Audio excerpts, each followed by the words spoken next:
പിന്നെ ഇവിടെ ഇങ്ങനെ ഇരുന്നിട്ട് ഈ ഒരു ഔട്ട്ഡോർ ആംബിയൻസിൽ ബ്രേക്ക്ഫാസ്റ്റ് കഴിക്കാൻ വേറെ തന്നെ ലെവലാണ്. ബ്രേക്ക്ഫാസ്റ്റ് മാത്രമല്ല മക്കളെ, രാവിലെ തന്നെ ഈ ബ്യൂട്ടിഫുൾ ആയിട്ടുള്ള സൺറൈസിലുള്ള ആംബിയൻസും നിങ്ങൾക്ക് എന്തായാലും ഇഷ്ടപ്പെടും. ഗൈസ്, നമ്മളിപ്പോൾ ഊട്ടിയിലാണുള്ളത്. ഊട്ടി ടൗണിൽ നിന്ന് നിങ്ങളൊരു 15 മിനിറ്റ് യാത്ര ചെയ്തിട്ടുണ്ടെങ്കിൽ അതും നല്ല കാം ആൻഡ് ക്വയറ്റിൽ നിങ്ങൾക്ക് അടിപൊളിയായിട്ട് സ്റ്റേ ചെയ്യാൻ പറ്റിയിട്ടുള്ള ഒരു കിടിലം പ്രൈവറ്റ് വില്ല.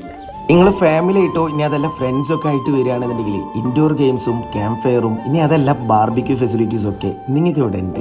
ഇനി റൂംസ് നോക്കുകയാണെങ്കിൽ വളരെ നീറ്റ് ആൻഡ് ക്ലീൻ ആയിട്ടുള്ള അല്ലെങ്കിൽ ഒരു പ്രീമിയം സെറ്റപ്പിൽ അല്ലെങ്കിൽ നല്ല കിഡിലം വ്യൂ ഉള്ള 4 റൂംസും ഇനി അതല്ല 12 പേർക്ക് ബെഡ് സ്പേസ് ഉള്ള ഒരു കിഡിലൻ ഡോർമെട്രിയും ഈ മിസ്റ്റി പ്രസ്റ്റീജിനിൽ ഇങ്ങൾക്കും വേണ്ടിയിട്ട് സെറ്റ് ചെയ്ത് വെച്ചിട്ടുണ്ട്.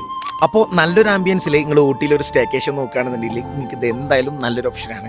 അപ്പോൾ കോൺടാക്ട് ഡീറ്റെയിൽസ് ഞാൻ അവിടെ താഴെ കൊടുക്കും. നിങ്ങൾ ഫ്രണ്ട്സ് ആണെന്നുണ്ടെങ്കിലും ഇനി അതല്ല ഫാമിലി ആണെന്നുണ്ടെങ്കിലും ഇനി അതല്ല കപ്പിൾസ് ആണെന്നുണ്ടെങ്കിലും നമ്മളെ പ്രസ്റ്റീജ് മിസ്റ്റീനിൻ്റെ ഈ ഒരു പ്രൈവറ്റ് വില്ല നിങ്ങൾക്ക് നല്ലൊരു ഓപ്ഷനാണ്. അങ്ങനെ ഒരു ദിവസം ഞങ്ങളെല്ലാവരും എൻജോയ് ചെയ്ത് സ്റ്റേ ചെയ്തിട്ട് പ്രസ്റ്റീജ് മിസ്റ്റിനോടും ഊട്ടിയോടും ബൈ പറഞ്ഞിട്ട് ഞങ്ങൾ അവിടെ നിന്ന് ഇറങ്ങി.